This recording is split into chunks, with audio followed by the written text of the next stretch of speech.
The prime nutritional objective for people who have diabetes is to achieve and maintain a normal blood glucose level, or as close to a normal blood glucose level as is safely possible. And what we say normal blood glucose levels are would be for fasting a blood glucose value between 70 and 130 milligrams per deciliter, and for a 2-hour postprandial blood glucose of below 180 milligrams per deciliter. Another important nutrition goal for people with diabetes is to achieve a lipid profile that will reduce their risk of cardiovascular disease. So this means that we would recommend people reducing their saturated fat and cholesterol intakes. In addition to that, we also help people understand how to achieve a normal blood pressure control by reducing the sodium intake in their diet and working with their physician using necessary medications.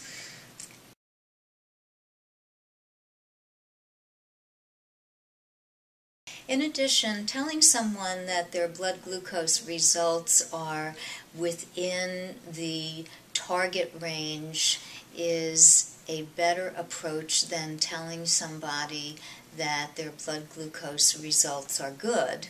And conversely, telling someone that their blood glucose results are bad is not the recommended way of approaching the patient. Rather, we would say some of your blood glucose numbers are out of your target range.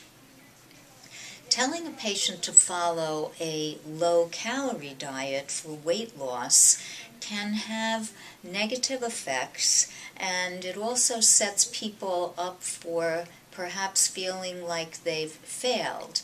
So what we try to do is have the patient focus on achieving good glycemic control rather than dropping a certain number of pounds. The achievement of glycemic control is often more easily accomplished by distributing the carbohydrates throughout the day in a consistent manner. And this specific carbohydrate consistent meal planning idea has been shown to have the best overall impact on good glycemic control.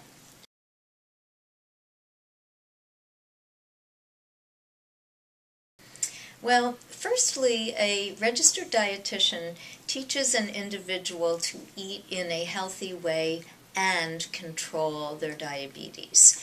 So I would say that at the time of diagnosis and about 3 months after diagnosis, it is important for someone to meet with a registered dietitian.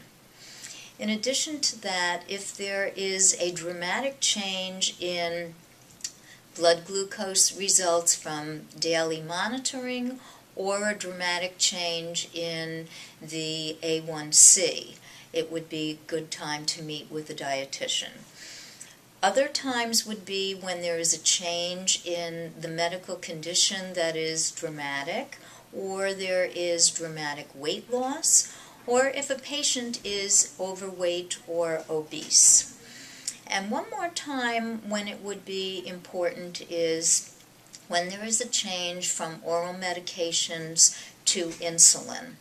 That would be a very significant time for people to be re-educated about the need to match the action of the medication to their carbohydrate intake. I like to think that the registered dietitian is someone who empowers people with diabetes to adopt new eating behaviors.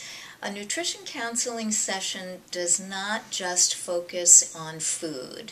Rather, it is an interactive discussion regarding obstacles that may be preventing one from following a recommended meal plan and identifying factors that can be modified to set the patient up so that he or she will attain and maintain optimum glycemic control.